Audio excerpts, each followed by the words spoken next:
किसी को अगर कोई परेशानी है ना लब्बैक से, तो वो परेशानी हमारी दी हुई नहीं है, उसको परेशानी कोई और लगी, तो वो परेशानी का इलाज हमारे पास नहीं है। हमारे पास इधर कोई हकीम साहब है तो मैं उनको कह जाऊंगा भाई इनका दर्द मट्ठा करो, हाँ दर्द इसका मट्ठा करो। हमारे पास कोई इलाज नहीं है कि लब्बैक के नारे से भी किसी को दुख हो।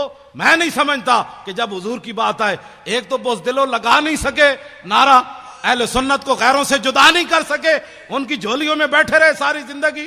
अब बातें करते हो कि जनाब ये क्या हो गया, हम अहले सुन्नत व जमात की इनफिरादी तशख़्ख़ुस बहाल करके 24 किलोमीटर हमने इनको आंसू गैस खिलाया। आंसू गैस खिलाने के बाद रबड़ की गोलियां खाई, फिर 4 दिन भूखे रहकर भी 4-4 फुट बुलंद होकर जमीन से कहते थे लब्बैक या रसूल अल्लाह, लब्बैक लब्बैक या रसूल अल्लाह, लब्बैक लब्बैक लब्बैक या रसूल अल्लाह, लब्बैक ये मंजर हमने पैदा किया। रसूल अल्लाह,